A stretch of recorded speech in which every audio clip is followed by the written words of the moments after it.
Let me start by saying, I'm not a danger to myself or anything. I just have such a strange feeling and want to know what anyone else might make of it. I am also actively in therapy, so consider that box checked.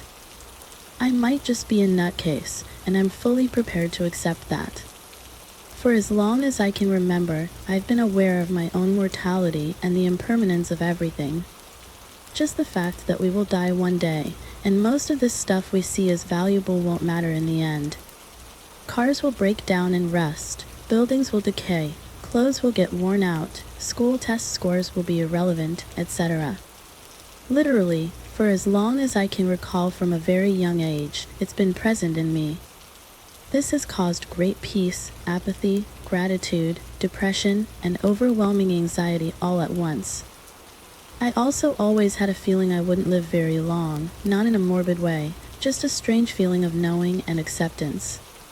When I was probably 11 or 12, I told my grandma that I couldn't see myself living past 16. Trying to picture a future in my adult life felt like looking into a fuzzy hole. I lived with that feeling and just moved along with my life until October 11th, 2010. Now, 90% of the following is based on what I've heard from other people because I don't remember most of it. I had been hanging out with my best friend that evening at a park about 4 blocks from my house. I had just adopted a puppy, and we were playing with her. Around 7 p.m., we decided it was time to head back to our homes and went our separate ways. I was 1 block away from my house, almost across the crosswalk connecting me to another park, which was full of people, when I was hit by a car going 35 to 45 miles per hour. The driver didn't stop. I was 15 years old. Different people said he ran over my body. I flew up on his windshield and over the top, where he hit me, and I was propelled across the street. I had nasty road rash, which seemed more consistent with having my face and body dragged across the asphalt. Several people from the park ran over to me and my puppy. One of them, a young lady in the grocery store parking lot nearby, heard the impact and the screams and ran over. She was trying to decide if she wanted to go to veterinary school or continue with nursing. She had a rare opportunity to put both practices to immediate use. I had landed on my stomach, so she didn't flip me over to try CPR just in case my spine was injured. She checked my pulse, nothing. She checked for breathing, nothing. She checked my eyes and found my pupils were fully dilated. This girl checked me 3 times over for any signs of life, and after a long few minutes, she said she accepted that I was gone and tried to comfort my struggling pup.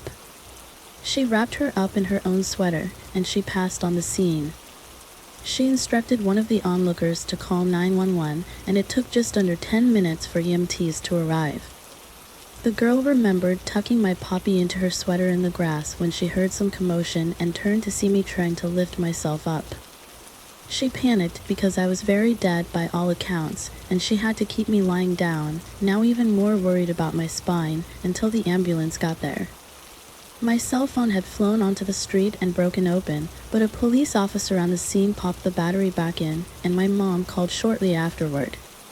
She was told about the accident. I had already been loaded into the ambulance and was on my way to the local hospital.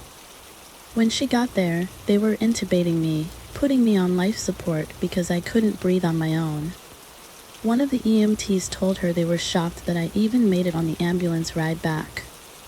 They found I had a brain bleed, skull fractures, and a fractured pelvis, but the hospital didn't have a team qualified to work on me, so they needed to get me stable enough to life flight to another city with a larger hospital. I vaguely recall coming into consciousness, feeling the tubes in my throat, hearing lots of commotion, and passing back out. Eventually, they got me breathing on my own long enough that they said I had a 50-50 chance of surviving the helicopter ride to the larger hospital, but they needed to drain the brain bleed, so they took the chance. Spoiler alert, I survived. When I arrived, there was a team waiting for me. As they were about to start shaving my head to drill burr holes, the surgeon told them to stop. Somehow, he could tell by looking at my face that the bleed was gone. They did a CT scan, and sure enough, it had disappeared. They sent me into surgery for my pelvis, had to place 2 6-inch long screws across my hips, and then I was in a coma for a couple of days. My first lucid memory was coming to in the hospital room, and I asked my mom why my butt hurt so bad. She told me about the metal screws in my hips. I responded that I was the bionic woman and promptly passed out again. Over 7 to 10 days, I was in the hospital and seemed to be healing at an astounding rate. I kept being told it was incredible how my body was reacting to treatment, how nothing should have gone as smoothly as it did. They had been prepared for serious complications, and there just hadn't been any. I was told several times that it was amazing I even had mobility, let alone that I was alive. My mom had already arranged for a homeschool setup since there was no way I'd be going back for the remainder of the school year, but by the time I was discharged, I was given the go-ahead to return after another 2 weeks of progress at home. I was on a ton of pain meds, and my doctors asked to do a study on me, but I declined because I was terrified of needles. My short-term memory is awful now, and I have incapacitating migraines a couple of times a year. I've got pretty bad vertigo and a tremor in my right hand, but that's kind of the worst of it. All that being said, I am now in my 30s, and ever since that event, I have just felt kind of lost. Like I am just existing in other people's backgrounds. It's almost a feeling of having completed my story, so now I'm just bouncing around, taking up some awkward space, like I really don't fit in here anymore. I just have such a weird feeling that it was supposed to end that night, and now I've created some kind of weird placeholder space for myself. Can anyone relate? Is this a common NDE side effect, something else, or am I just a little bonkers since my noggin was rocked? Back in 2014, in a small town called Lawton, VA, school had just let out for summer.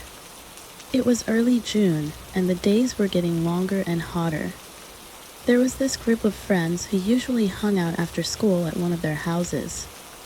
They were close, always together, laughing and joking around. But one night, everything changed.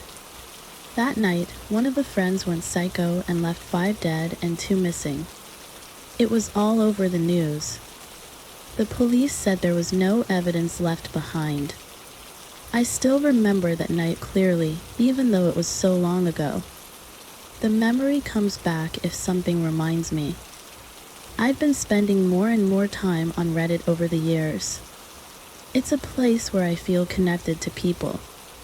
Recently, I joined a group called r/confessions. People share some really strange and confusing stories there. Nothing too dark, but still weird enough to make you think. A few days after joining, I got a notification about a new post in the group. I started reading it, and something about it felt familiar. It was like déjà vu. I was sure I had never heard the story before, but it was like I knew it. Then it hit me. The post was about that murder case in my small town from 10 years ago. I tried to convince myself it was just a coincidence, but the details kept replaying in my head. The problem is, I was the killer that night, and now someone knows my secret. It's hard to describe the feeling when you realize your darkest secret is out there. My heart raced, my palms got sweaty, and I couldn't focus on anything else.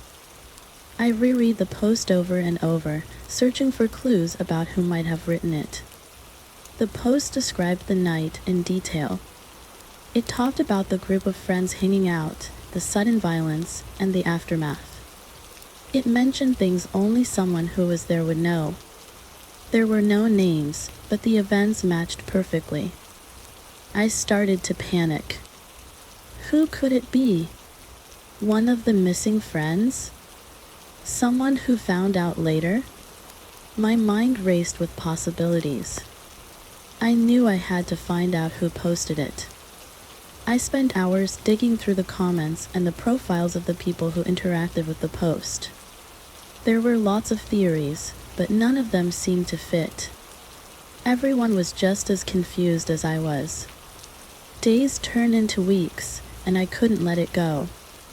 I barely slept, constantly refreshing the page, hoping for new comments or clues. The stress was eating me alive. I couldn't focus on work or anything else. One day, I got a direct message from an anonymous account. The message was simple: "I know what you did." My blood ran cold. I stared at the screen, my mind blank. I didn't know how to respond. Should I ignore it? Should I try to find out who it was? I decided to reply, keeping it vague. "What do you mean?" I typed, my hands shaking.